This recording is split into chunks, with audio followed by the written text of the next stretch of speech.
Centralized nature of data collection. What if we move house and address is changed? Take for instance, I moved to Delhi after getting Aadhaar number from Bangalore. Do I have to reapply?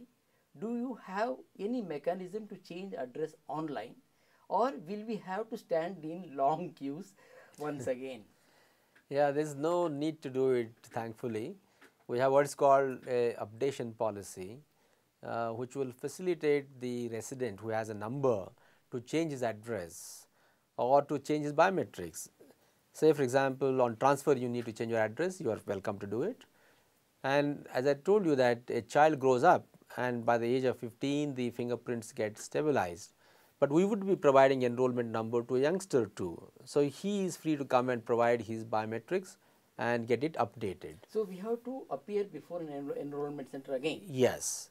And change the address. Yeah, to yeah, but that address, as we grow along, we would be making a facility for online change of addresses. Yes. So all those things would certainly come, because this is there for permanence. It is not just a matter of a day or two. We are there for all times to come, and this number would be moving along with the citizen as he grows up till his death, and therefore we would be bringing about a lot of improvements in technology, making things more citizen friendly. So I am sure he does not have to because most IT guys who I met, yes, they said, sir, we have come here to work and maybe tomorrow I may be in Delhi or this month. Yes. So if you have Aadhaar number, yes, you have to go there again and stand in queue. Not necessary. And this is a ubiquitous thing in the sense that you could belong to any place, but you could register anywhere. Okay, so I could be from Karnataka, but enroll myself at Delhi, and likewise I get my number now. When I move to Kanpur, I can update at Kanpur. So those kind of facilities incorporating the flexibility is always there. Don't you think it would be better everything is done online after once we all the biometrics are all ready?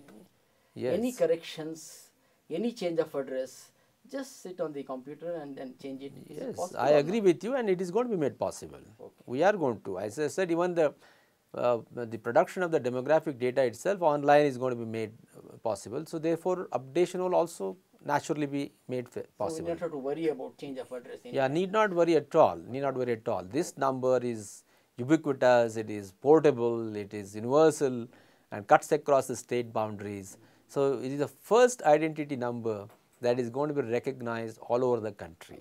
That's great. One is that at the time of capture itself, we take a lot of care to ensure that there are no mistakes. For example, we have a double screen. That means the resident who is providing his data sits across or sits at right angle to me. There will be one screen which will be facing the resident, and he is expected and is requested to read what is being actually punched in, so that he can make necessary corrections. And then we also have what is called a quality check after it is enrolled, and the quality check will ensure that these kind of gender mismatches, name mismatches do not happen. And as we are actually evolving, we are providing a lot of facilities at our client level itself. There is one thing called end of day supervision. That means the supervisor, at every center there will be one supervisor apart from the operator. The supervisor at the end of the day will once again verify and try to identify these kind of mistakes. But all said and done, there could be still errors. So the correction policy would also be coming.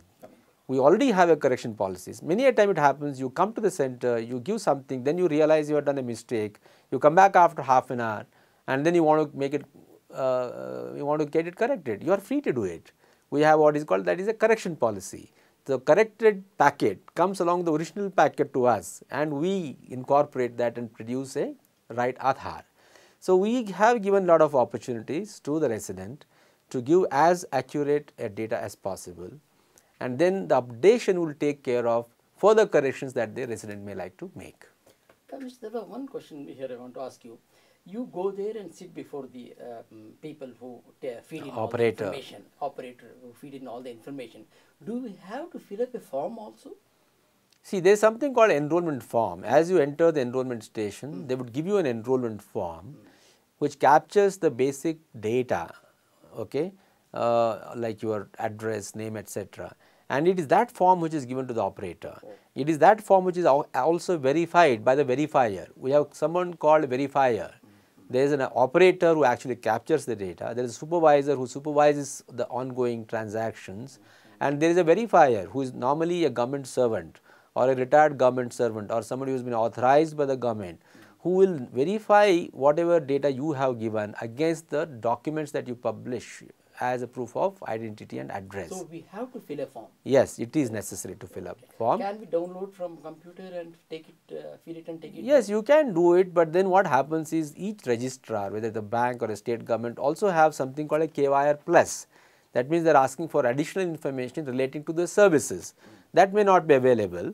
So it is always good to collect that enrollment form at the enrollment station and fill it up, and then hand it over. At that time, kindly take care to see that you are correctly filling up your names, the spellings, etc. That is very important.